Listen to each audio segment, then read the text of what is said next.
Hi and welcome to e-learning with Evoke Training and Development.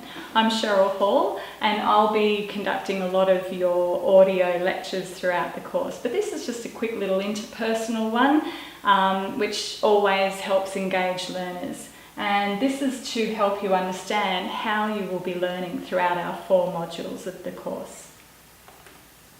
So in our Certificate 4 in Training and Assessment we have 4 modules. You will work firstly through the design module, and that's where we assume you are going to at some point need to be training and assessing nationally recognised courses. Now many of you will be doing this course under instruction from your employer, and I guess their main objective is that you are developing your training skills for some in-house training. But we can't actually qualify you with the Certificate 4 unless we know that you could walk away at any time and conduct nationally recognised training and assessment. So you will have to keep that in mind as you're working through questions about legislation that you might feel for you aren't quite as relevant to your needs at this point. So that's the design module, and people that are doing a TAA upgrade, which is an older version of the qualification, would just be stopping at that module 1 stage. The second module is our delivery module, so that's the one that excites a lot of people. That's the one that they're fixated on and have all of the questions up front about. So I'll be talking a lot about module 2, our delivery module. That's our skill set in making you an effective presenter. Okay, delivery. Next we have assessing and validating. That's module 3. So once your adult learners have attended your workplace learning, you need to check their understanding. You need to be able to assess that they're competent. So there's a lot of information there in module 3 at that point. And finally, module 4 is our LLN unit. So that's addressing adults' language literacy and numeracy skills. That was recently introduced as a core module. So many people have got their current TAE but needed module 4 as now a core. They may not have done that as one of their electives. So some of you will be just doing module 1, some will be just doing module 4, but most of you will be doing the whole 4 modules. So again, we were saying this is going to address how you're going to be learning, and this is your first little taste of module 2 as a trainer. So current education practices are, we like to follow that our learners have a different value in the way that they think.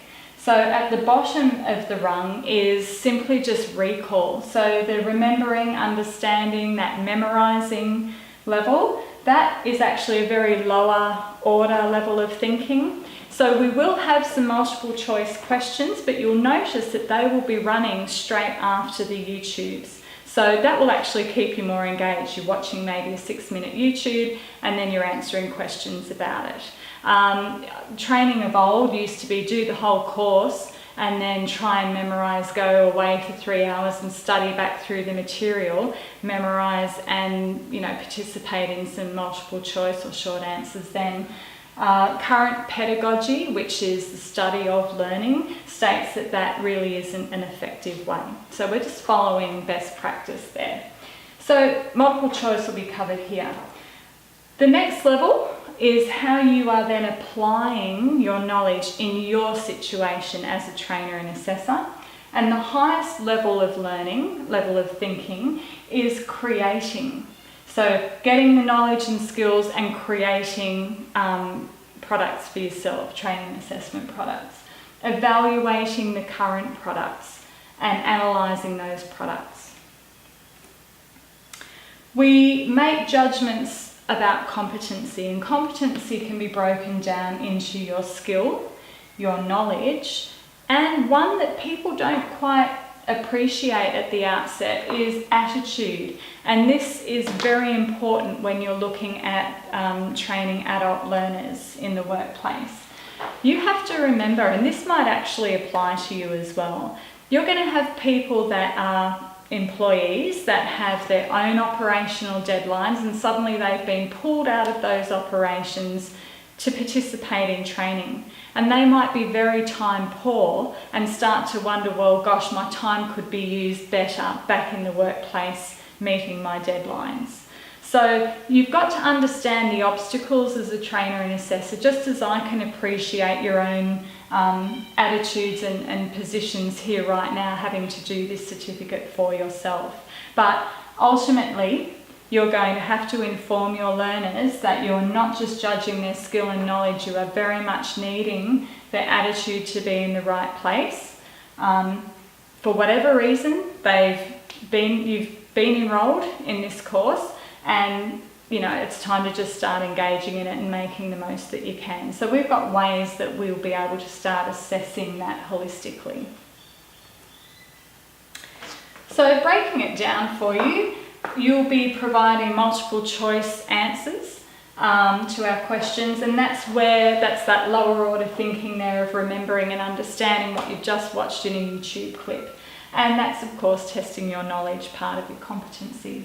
We have self-reflection questions, and that's where you're applying that knowledge in your own way. So me as a trainer and assessor, I work in this situation, I'll be using this, I won't need that, etc.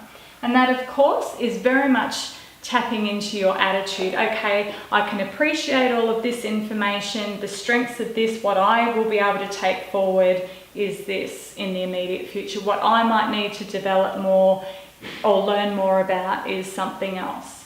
That's about your attitude.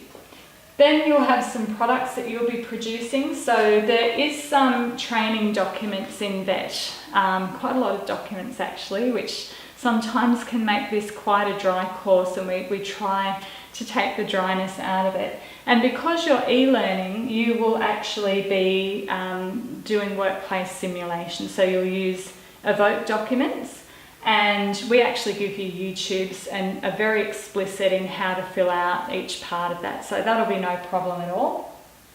The bit that everyone fixates on, that they ask us about at the start, is what evidence of our training. Now that you know that it's Module 2 in delivery, I will take a moment in this overview just to show you, so it can set your mind at ease and get you quite excited about our course.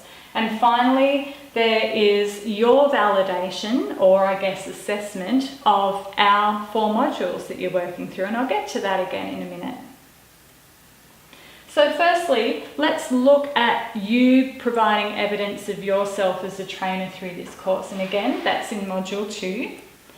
And as you scroll down the bottom of that Word document in Module 2, you'll see that if you are currently an experienced workplace trainer, there is a little icon you can double click on. All the instructions for how to work with our modules are included, but you would double click on that, and you will see that there's a whole buffet of evidence that, that can meet your needs.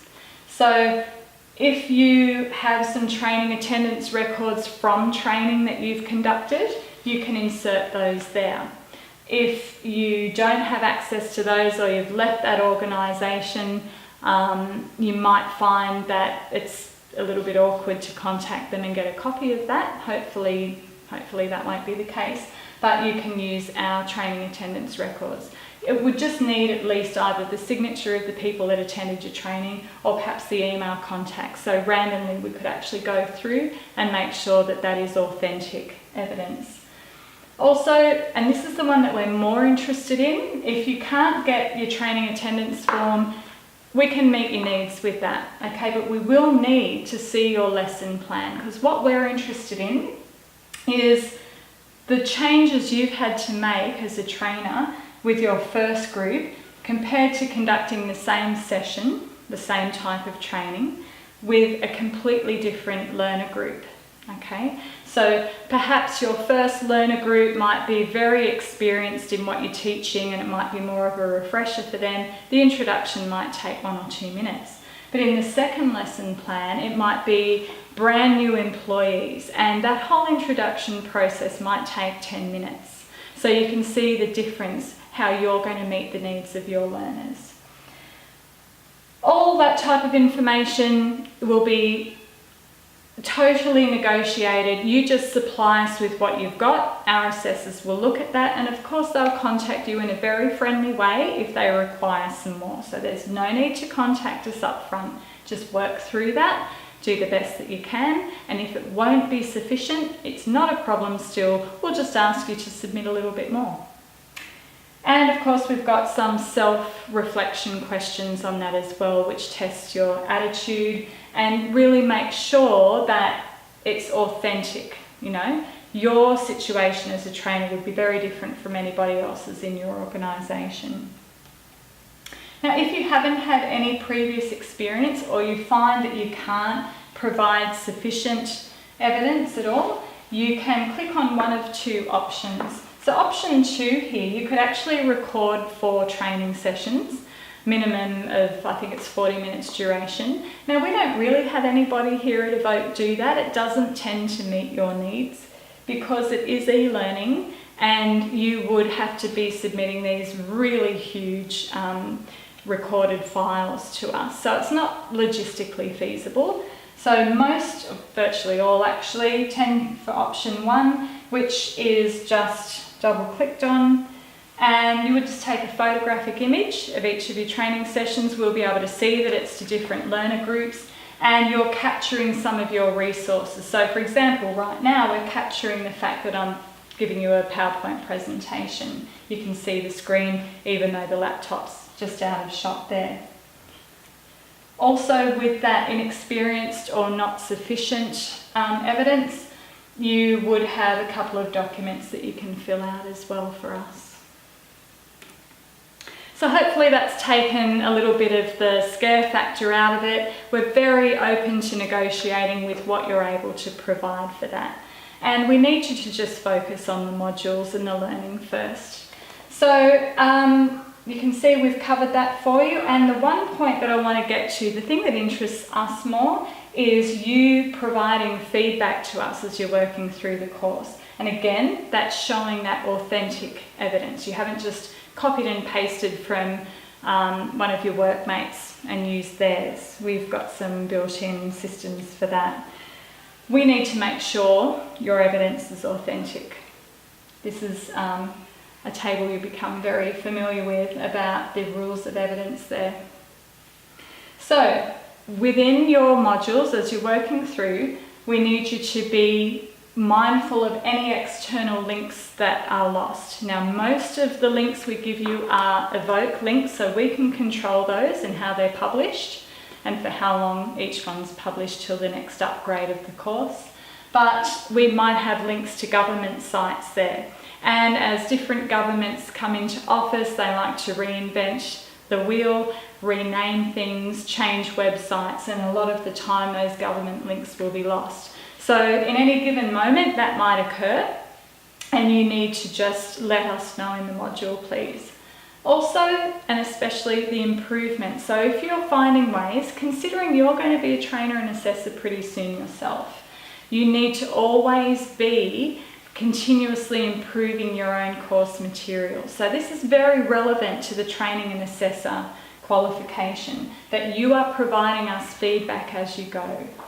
And finally, there was a recent upgrade to 2015 legislation. There might be a few little pockets on purpose where we've left old references in there to 2012 legislation. Hopefully you'll catch those and be able to just indicate that that needs an update. So this is how you would provide that feedback. First of all, say it was a link that dropped out. This is just a print screen of one of our module pages. Because it is a Word document, you just simply place your cursor underneath it, change the font to red, and just put in a little message for us in red, colour-coded in red. Link has dropped out. If it's an improvement that you would like to suggest that we make, so for example here we had some titles and some definitions that you had to link. And right here now, as you work through the module, it doesn't actually indicate, because you're doing it electronically, how you would link that up. So if that's a problem for you, you would want to give us some feedback. It doesn't demonstrate how to link through. You might be quite advanced at Word and just know how to go up and grasp the line and link it all through. Now, if you are actually having problems with that one, I'm happy for you to just grab them and copy and paste them alongside. That would be fine. But if it's an issue for you, make sure you let us know as an improvement process. So again, we were interested in that to make sure your work is authentically you validating our course tools. Finally, at the end of the 4 modules, you will come out with your testament. That's your certificate for in training and assessment, or if it's module 1 or module 4, you will come out with a statement of attainment. So I hope you enjoy our course and have fun.